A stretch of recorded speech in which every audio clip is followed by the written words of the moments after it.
Oh, sorry. Hello, everyone. Welcome to the Valley News Now Network. Duke Schindler here, and we're here for the Ask the First Alert Storm team here. Russ joining us on the desk. Yeah. Russ, we're both big Georgia Tech fans, We of course, are. so I had to say that. Well, obviously, we're here to talk about what's going on in the weather today. That's right. No, but it's always fun to come in because I think we're the only two people in Fargo that are actually Georgia Tech fans. So the fact that we're in this room right now, you are watching us. I mean, it's pretty amazing how that all comes together. You're the first ever Georgia Tech fan I've met in my life. I grew up in Minnesota, small town Minnesota, so even just mentioning to any high school or elementary friends that, I like Georgia Tech, they look at me like it's a whole foreign language. Right, exactly. Well, I mean, as you know, across the country, there are 8 of us, so it's, I'm just kidding, there are more than that. But anyway, yes, we are. Absolutely. Well, we'll get things started here, Russ. First and foremost, we want to talk about the first alert for this morning. We had some really dense fog in the area, which, seems like kind of odd this late into September, but you're the expert here. Was it like, how was it out there this morning, and what had this fog so dense? Yeah, and you can see, honestly, you can see fog really any time of the year. It takes those certain weather conditions, but you can find them anytime. This morning, so it kind of all started here. We had a lot of rain last, Wednesday, Thursday, into Friday. So you've got a lot of moisture. Even though we've been drier since then, we've still got enough moisture there.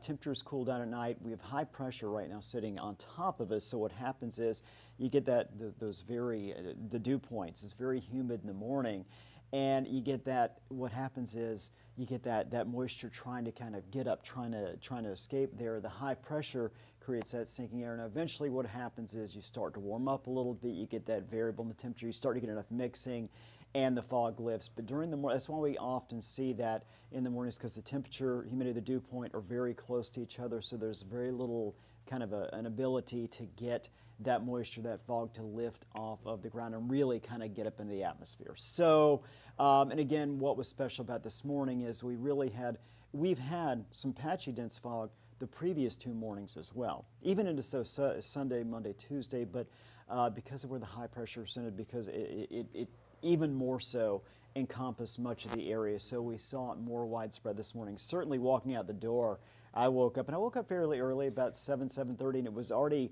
foggy there, and actually got a little more dense before it got better and that fog finally broke through. Well, it almost felt like that smoke we were getting in the summer, where the vision was just hard to see. My girlfriend even let me know this morning. She's like, she doesn't have the best vision either, and she was concerned about, I hope I can make this drive this morning. That's why I was like, well, I'll make sure, so you're safe, I can take you there too. Right. And she said, got there fine, everything was fine, but yeah, that just shows how dense this stuff was. And I always worry about, and because it's not like something that we see every day, every week. Sometimes we can go a long time without seeing fog, and then it'll jump in there. I always worry about during the school year, those kids kind of walking in the crosswalks and making sure that people are not only slowing way down, taking it easy, but in particular when you are in those school zones, because it's just so hard to see, right? And and just seeing the kids walk across sometimes is difficult. Also, you approach the buses, they've got their arms up, the little arms to stop, and sometimes it's just hard. When I say little arms, I mean from the bus, not the kids. But, kind of telling everyone to stop and warning them, and sometimes it's hard to see that until you really approach and you're close. So yes, all that being said, we had that this morning. We could see some patchy dense fog in a few areas tomorrow morning, but this was definitely the morning as far as seeing the most widespread, most dense fog. Yeah, certainly. And for you too, just making sure everyone's safe out there. What kind of trigger is a first alert for fog, and how can you tell when it's going to be this dense, or be able to predict it could be this dense? Again, you kind of look at some different factors. Again, how much moisture do we have? Where is the high pressure part? Where are we looking as far as winds? I didn't even mention the wind factor, which is, generally speaking, winds typically are very light. So what you've got is the fog, the dense area, the colder air tends to sit closer to the surface, as you might imagine. The farther up you go, it's not as dense, basically. A little more, what's the opposite of dense? For some reason, my brain's not working. But thin. Yeah. Thank you. Thin out there. Yeah, exactly. So in this scenario, if you have wind, that tends to kind of mix things out and kind of keep the fog out. You get calm or very light winds. it allows that fog to kind of sit there, remain heavy, and again, doesn't mix out is what I'm calling, which basically means getting enough turnover in the atmosphere between the upper levels, lower levels, to where that fog, that heavy air doesn't just sit there like it did this morning. First time Fargo doesn't have wind, right? I swear, it's pretty rare, isn't it? But what's funny about that is we do have some breezy days coming up, but the last 2 or 3 days, it has been overall relatively light winds out there. So, yeah, it's been nice. Right, and you know, we got this really dense fog this morning, and basically this whole week it's been this array of warm weather. I mean, even touching the 80s here.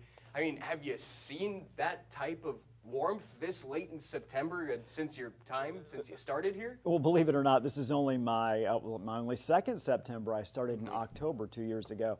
It was very warm last September as well. In fact, we had some numbers last September that were actually overall warmer than what we've seen. So Really? This is a second. And this is unusual in the sense that temperatures are well above the norm. For the most part, they have been throughout September.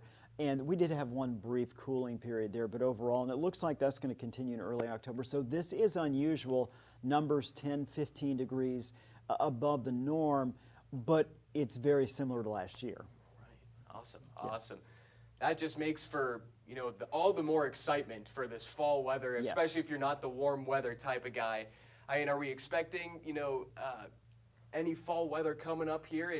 Are we expecting anything where we can enjoy those nice cool days, open the windows a little bit? Exactly. You know, as we look ahead, it does look like we're going to have a window of time coming up, not this weekend, not next week, but the following week, and maybe Friday, Saturday, Sunday. So we're talking about the 3rd, 4th, and 5th of October, where weather models are starting to show an intrusion of a little bit cooler air. Now, we have one weather model. We're just going to call that the outlier. We were joking, Summer and I, as we were doing our forecasting today. There are 2 weather models, the American and the European. The American actually has a high of 48 next Sunday, I believe it is, whereas the European has 75. So 2 models, 27-degree difference in what they're expecting. We're definitely going with the warmer one. But that being said, I do think we'll see a bit of a cool down as we get toward next week. And beyond that, the 8 to 14 day outlook, and we'll actually get to that once you and I are done and I start doing the weather forecast here, but really projecting out into the first week of October overall, looks like we're going to remain above normal, on most days well above normal.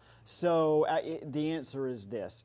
It'll come, I think we're at least 2 if not 3 weeks out from potentially starting to trend down closer to those norms, And do you kind of know what's contributed to this heat? Why we're waiting so long for these fall temperatures? Because you did mention this year and the past year is a bit of an odd scene seeing this heat. A bit, yeah. We're just kind of getting ridging just in the right place. And this is something that's funny. This weather pattern has kind of extended out. We start to see in September what we'll typically start to see a little bit of is more of that transition. We'll start to see little pushes of cooler air moving in from the Arctic. And it just we're talking about that difference of like maybe 10, 15 degrees. So we'll dip down to the 60s, occasionally the 50s. We've just got an upper level ridge that's strong and it's just holding.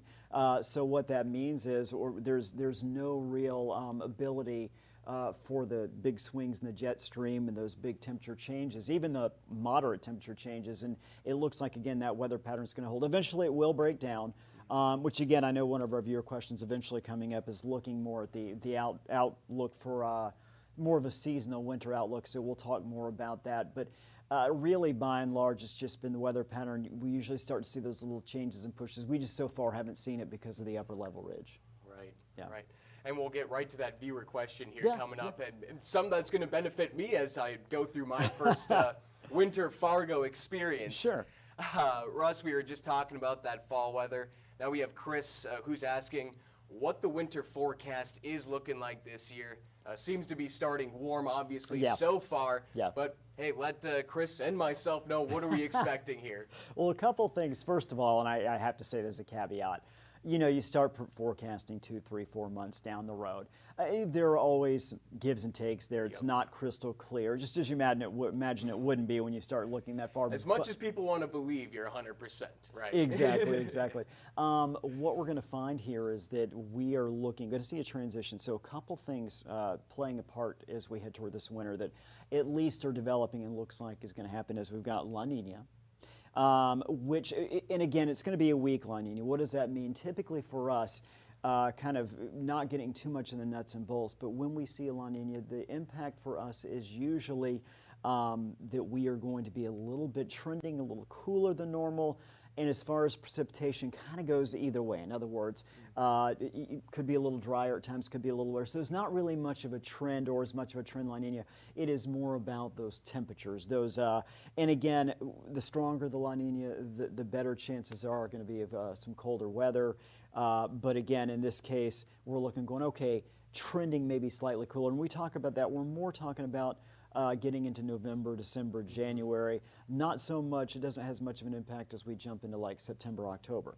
The other player is a polar vortex. Now what's interesting with this is, I kind of look at this, and if you think about it, it can seem backwards when I explain this, but polar vortex sitting up there, North Pole, it's strong some years, stronger, some years a little weaker. When it's stronger, what it's doing is that's basically circulating more so just keeping the cold air confined up into the northern regions, the Arctic region up there. So when that polar vortex is strong, we tend to not see many colder outbreaks, so it kind of marginalizes the La Nina effect, if you will. This year, and this has just been a very recent update, trends are starting to show a weakening of the polar vortex. What does that mean?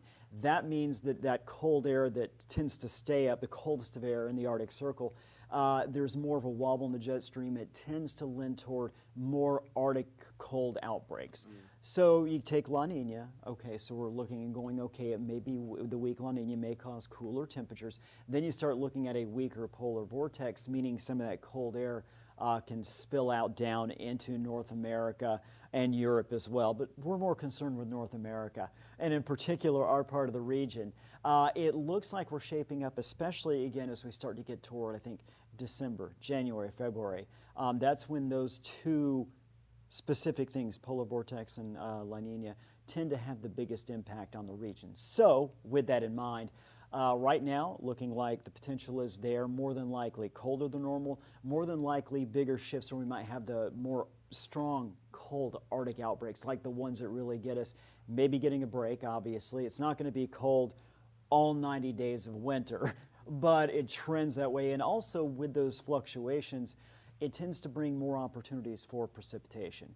So at least in the early on, as I'm sitting here September 24th, I can tell you that it looks like it's trending toward maybe a little colder than normal with more Arctic outbreaks and potentially a little wetter than normal, which has not been something we've seen in the last couple of years. It was dry last year, very dry the winter before that. So I don't know, I know it's ridiculous, but I'm going to say this. Because I spent 20 years in Montana. I grew up in the South, but I spent 20 years in Montana, in western Montana, where it did get cold, but not as cold as it does here. I'm actually probably the one person who really wants to see a true North Dakota winter. At least one. I want it to be really cold. I want to see a lot of snow. And then after that, I'll know, man, why did I ask for that? I never want to see that again. I was just going to say. So I'm leaning wanting the cold. Well, I can tell you right now, I've been through my fair share of polar vortexes, being from Minnesota and Wisconsin here at my previous job. Right. I can't remember if, Montana was reporting this, but around 2017, 2018, there was a massive polar vortex going through Minnesota, shut all the roads down, and obviously my car. After a couple of days, my dad pulled up with a propane heater and a giant tarp, threw it all the way over my car and got under it to try to heat the engine up. Okay. Just enough to get it started. Unfortunately, that did not work, but we were out there for a good 20 minutes and minus 20, not even counting wind chill at that point. Yeah. So it was brutal. It was brutal, but that's a classic Midwest dad. He said, I don't need anything else. Let me just see if I can try this out first. And he was just wearing a t-shirt and shorts. No, right there. Kudos to your dad. I'm impressed. I've never met him, but I'm very impressed. Legend. And he named you Duke. So that's legend right there. I love it. Yeah. He knew what he was doing there. He really did. Well, before we let you go, Russ, we got one last question here, this time from Jeff. Now, I thought this had a pretty easy answer to it, but may seem that it may be more complex than I'm thinking. Yeah. I'm not the meteorologist. Right. Jeff is asking, is it harder to see tornadoes at night rather than the day? Well, I think Jeff might have thought it was an easy answer too, but I got some news for you, Jeff. I got some news for everyone. So really, this is kind of dependent. Obviously, it seems like an easy question, and for the most part, if we're talking about visually, more times than not, you're going to be able to see a tornado during the day, but there are some exceptions. One is that oftentimes we get rain-wrapped tornadoes. When we get rain-wrapped tornadoes, what that means is this, is there's so much kind of rain really blocking the view, it's as simple as that, that oftentimes to the naked, you could have a tornado close, you've got all kinds of rain around it, and you can't really spot it till it's almost right on top of you. So obviously you've seen some of the classic tornadoes where you don't have the rain wrap and you can see it as plain as day from a couple miles away, even more. But in those rain wrap situations, sometimes, which obviously if you think about it, those are the ones that are most dangerous because you just don't know it's there until it's almost right on top of you. Whereas you look at night, obviously at night, typically you're going to say, well, no, you're not. But in the case, and we saw this on June 20th when we had our big tornado outbreak, we have some video people sent in where it was just constant lightning. And we actually had some shots where you could look in the middle of the night, you know, it was like midnight, 1 a.m., whatever time it was, and you could actually see the tornado based on the lightning. So there are scenarios where, let's just say if it's one tornado outbreak, during the afternoon, evening, where it's a rain-wrapped tornado, you can't see it. Then at night, big lightning storm, and you can. So a little bit of a trick there, but obviously more times than not daytime. The other thing with that, let's just say you're looking at it through the lens of a radar, infrared radar. It doesn't matter because it doesn't require light. So if we're looking at it here at the station, if Lisa, Summer, myself, Joseph, we're in house, big tornado outbreak, and we are looking at that radar, we can tell you just as easily at 2 o'clock in the morning as 2 o'clock in the afternoon because that light plays no impact on the ability to visually see that. And a lot of times if you're watching us, and I hope you are during those tornado outbreaks, of course, to keep up, you can see, obviously, we can point out and show you exactly where that tornado is, even if it's the middle of the night. Wonderful, wonderful. That's a great complex answer. So that so when you saw those pictures of the lightning kind of lighting up the tornadoes at night, maybe you saw that in textbooks and whatnot, but have you seen that in an area that you've covered before? And, you know, kind of what was your thoughts on that, just really seeing that right there? You know, it's funny is my first job, well, I worked about 2.5 years in Louisiana, close to 3, the Shreveport area. We actually had a couple different Easter weekends, and I was the weekend meteorologist, where we had severe weather that was so bad that I was basically in the building the entire, because we kept seeing tornado warning, severe thunderstorm warning, another tornado warning. We had a large enough area to where it seems like we just couldn't escape that. Only time I've actually visually myself, in other words, gone out, seen one on my own, without any, camera, without any, like someone's video, that sort of thing. Since then, that was about 23 years ago. Since then, I actually haven't seen one in person, whether it was night or day. About a month ago, Summer and I, maybe it wasn't that long, we caught on camera, our Dakota Magic camera. It was actually a tornado right there, so we turned the camera and bam, there it was.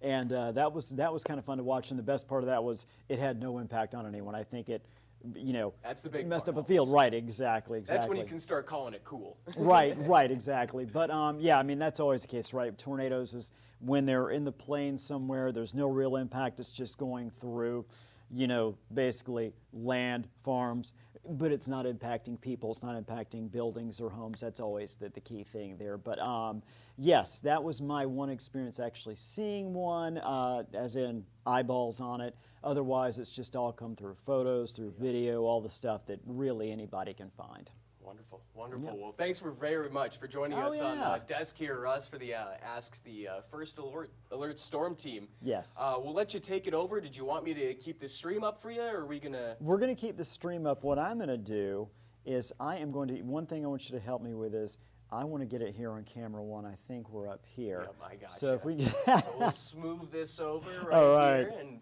should be set to go. Perfect. Okay, and then what I'll do is I'll do that. I will, yes, you can stay with me. I'm just going to get the background stuff set up here real quick.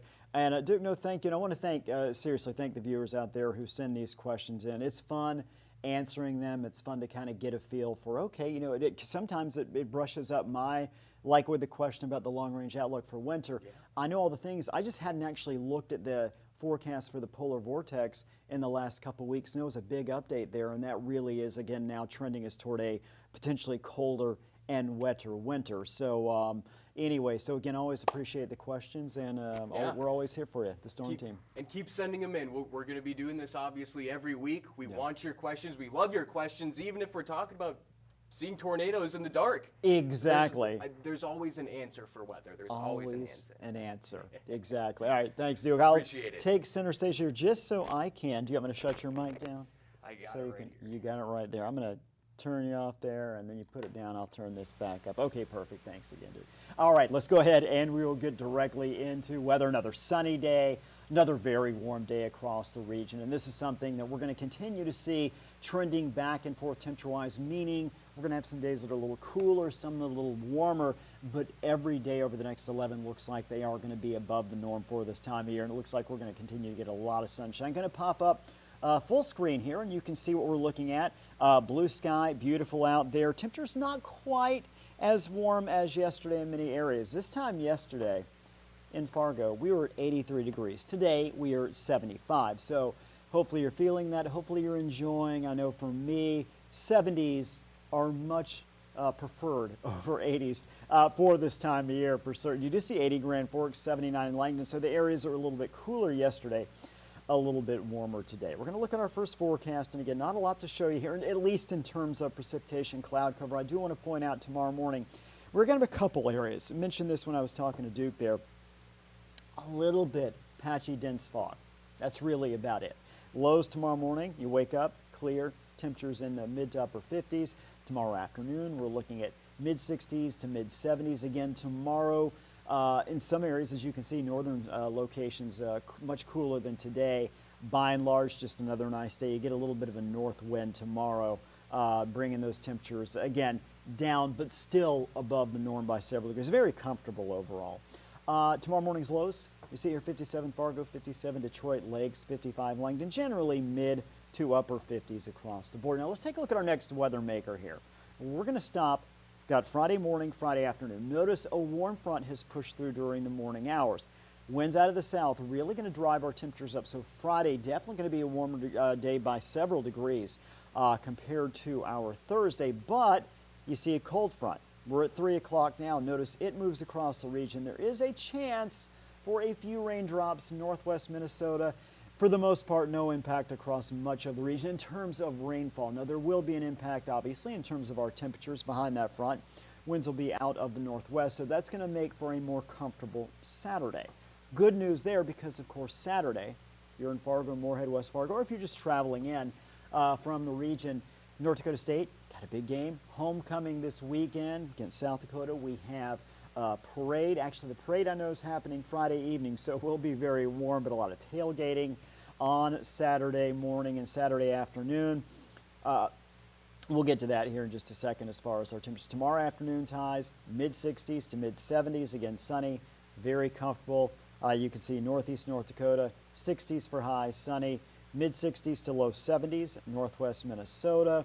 And you head farther south, Lakes Country, southeast North Dakota, northeast South Dakota, all looking good with those numbers in the low to mid 70s. Temperature trend over the next 11 days. As mentioned, every day above normal. Some a little bit cooler than others. You look at, again, Saturday, shaping up to be a little cooler. Then we look toward next weekend. We talked about with Duke there, that cooling trend. Still going to be above the norm, but it does look like we'll cool things down. Finally, our 8 to 14-day temperature outlook, likely above average temperatures. In fact, likely well above average at times during that time frame, October 2nd through 8th. Slight chance of precipitation being above the average there. Finally, want to finish this. I know it's this time of year, fall foliage, Minnesota giving their report, and you can kind of see the color indicated here and where we're at. Depending on where you are in our region, we are finding the northernmost areas there. We've got Thief River up toward Roseau. We're finding we're right at that 50 to 75%, so fall color kind of peaking out there. You head a little farther south, the yellow about 25 to 50%.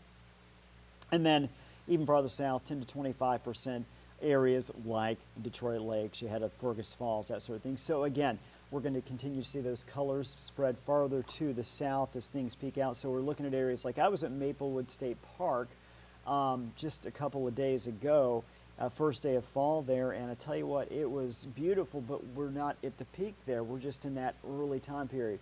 Bill Anderson, the park manager over there, said, hey, it looks like once we get to next weekend, the 4th and the 5th, and then the following week or two, as long as we don't see a hard freeze or a big wind event, that's when those peak colors are going to be out in those areas. So again, for our region, we're really looking at about maybe the 1st of October through about the 15th to 22nd of October. Maybe we'll extend it out a little farther with the nice weather we're having. This is the perfect weather that we're having right now for those fall leaves, and it looks like it's going to continue this weather. So I think we should have a very good year, certainly as far as Bill Anderson, and he's an expert. I'll take his word for it. So anyway, hope you have a wonderful evening. Hope you have a good rest of the week. Again, temperatures, as mentioned, fluctuating a little back and forth.